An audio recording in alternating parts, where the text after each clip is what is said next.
Le corrigé de cet exercice 24 nous demande sur quel axe on lit les images et les antécédents. Alors, je vous rappelle que tout point de la courbe d'une fonction a pour coordonnées x en abscisse, f de x, qu'on peut aussi appeler y, en ordonnée. D'accord ? Donc, x, ça ne change pas, c'est l'antécédent. X se lit sur l'axe des abscisses. F de x, c'est l'image de ce fameux x par la fonction, c'est-à-dire qu'on a appliqué le calcul de la fonction à x et qu'on a trouvé y. On peut aussi écrire y est égal à f de x. Et ce y, f de x, on le lit sur l'axe des ordonnées.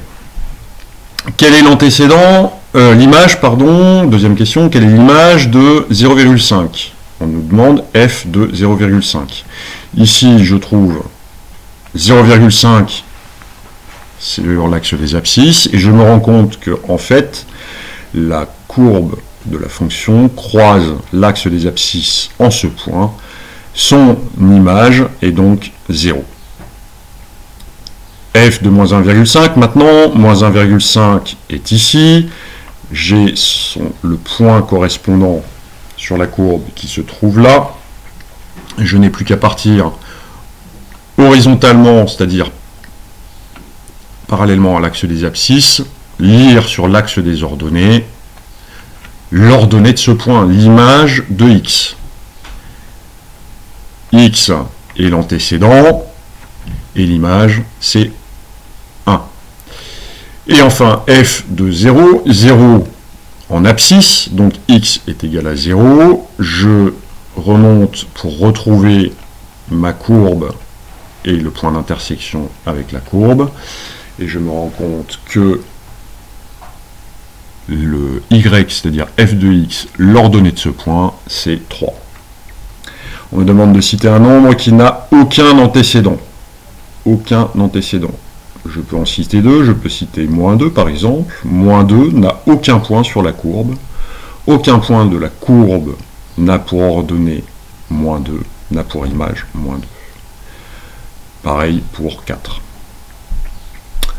Un point qui a un seul antécédent, ce point n'a qu'un antécédent 1. Je ne retrouve aucun autre point sur la courbe qui a pour image, pour antécédent, pardon, 1. Aucun point de la courbe est image de plus que 1. Deux antécédents, je peux en citer deux. Tout à l'heure, on a trouvé ce point, donc c'était f de 0,5. Son image, c'était 0. 0, je le retrouve aussi ici. Ce point a pour ordonnée 0. C'est aussi un antécédent de 0. Donc, deux antécédents. Ensuite, un nombre qui a 3 antécédents. Je peux citer 1. 1 a pour antécédent moins 1,5.